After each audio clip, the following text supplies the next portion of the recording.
सेवा करी, दुनिया में सबसे आगे बढ़ी।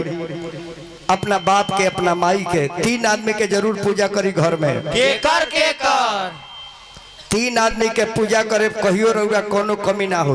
केकर अपना पिताजी के, अपना माताजी के, अपना मेहरारू जी के। मेहरारू जी के यह तो जाने के बाद। अच्छा जी, काहे मेहरारू के पूजा करे भाई जाना हमरा से। काहे को के आओ मत बीच में माइक। पिता के से सेवा करे के बाद कि अपना पिता के चलते हम अपना बाप के चलते दुनिया में प्रचार हो गई नहीं कि फलाना के हम बेटा है, जेकर आईडी लेके दुनिया में घूमता नहीं कि फलाना के बेटा है। और माई के पूजा ये से करे के बाद कि माई हमार ना रही, हमार माई चाहे राउर माई, अगर माई ना रही तो हे काली माई के पूजा के करी। ए समाई हमरा के दुनिया में ले आ देहलो, आज दुनिया देखता नहीं। और मेहरारू के से पूजा करे के कोनी हाँ कि माई दुनिया में ले आ देहलो, हमारे मेहरारू दुनिया के त्याग को के हमरा दुनिया में आ गई। अपना माई बाप घर परिवार छोड़ के हमरा समझ में जो मेहरारू आ गई ओकरा के पूजा ना करो। काहे ना जे अपना माई बाप के सेवा छोड़ के हमार सेवा करता, धर्म पत्नी बन के हमरा माई के सेवा, हमारा बाबूजी के सेवा, हमारा बहन के सेवा, भाई के सेवा, हमरा घर के सेवा, लीपल पोतल, खाना बनावल खियावल, इतना जे हमार सब चित्तक बाबू मेहरारू के कहे ना पूजा करो। जे अपना मेहरारू के इज्जत ना करी कहियो आगे ना बढ़ी कहियो।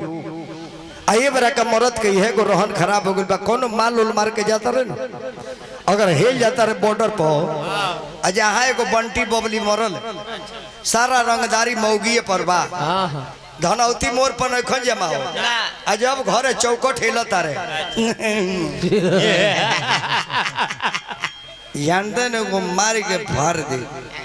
मेहरारू के मारता रह गाँव भर कहतर के मेहरारू के मरले बानी।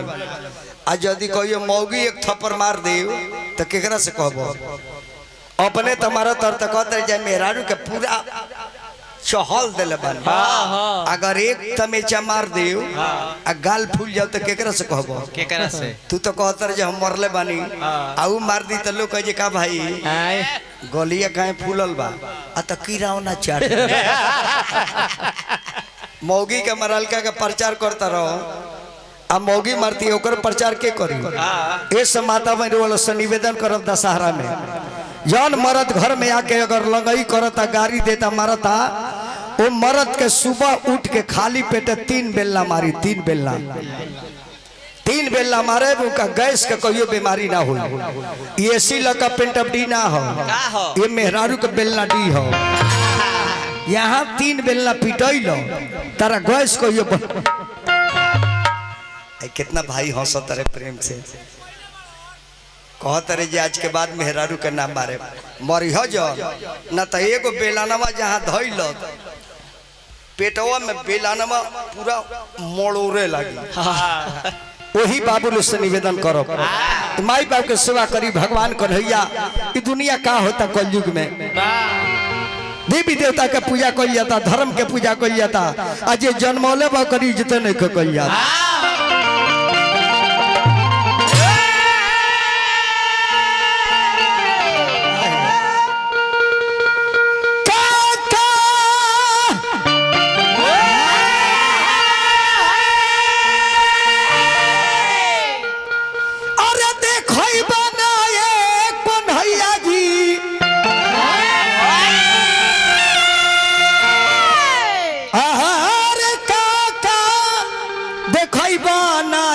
बनवारी जी अरे काका देखई बना तो कल जुग में काका देखई बनवारी, काका देखई बनवारी।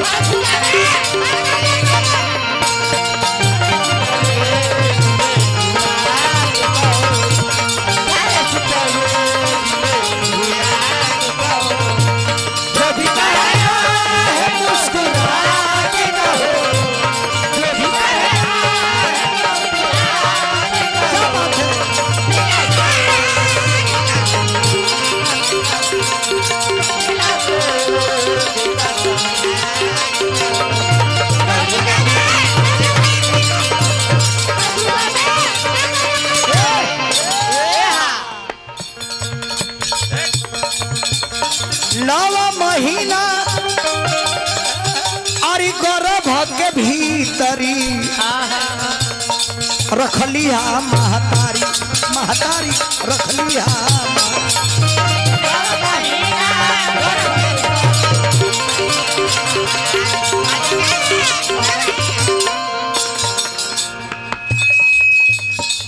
बालक भगवान की तरफ से पुरस्कार मिलल। बालक के शुभकामना करब, माई दुर्गा बना कर रखी। 9 महीना गर्भ के भीतरी रखली है महतारी। जवन बाप अरे बेटा के पोसले भाई हमर बड़ी होशियार बनी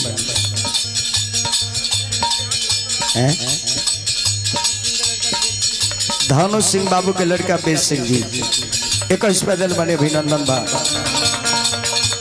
बेटा खातिर अरे पिताजी रोज रोज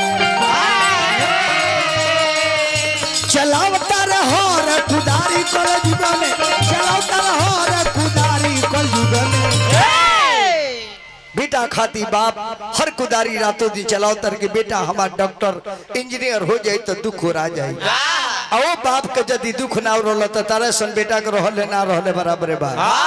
अरे कल जुग में काका देखो बाबा नवारी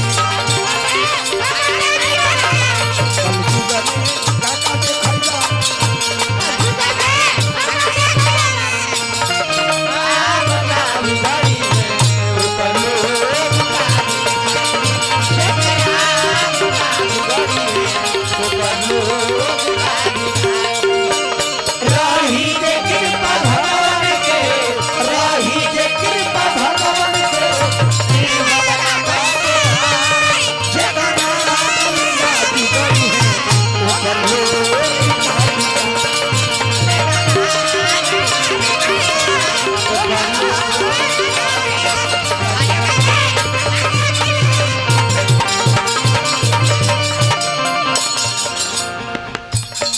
हमार जिगर के टुकड़ा मुकेश कुमार जी कलकत्ता से फिर 200 रुपया दिल बानी। बाबू के शुभकामना यही जी से करो और चैनल के माध्यम से कलकत्ता में भी सुनो करुआ गांव में आई बानी। जवन लड़की अरे बनी के जनाना छोले बिया बाप महतारी कल जुग में छोले बिया बाप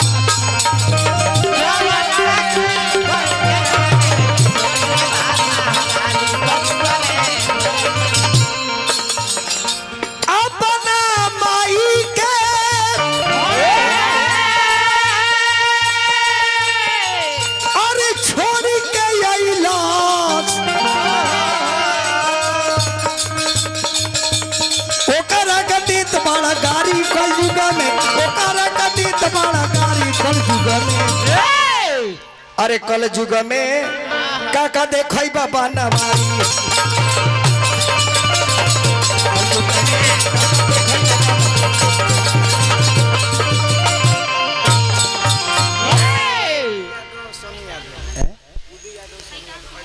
गुड्डू यादव सोनू यादव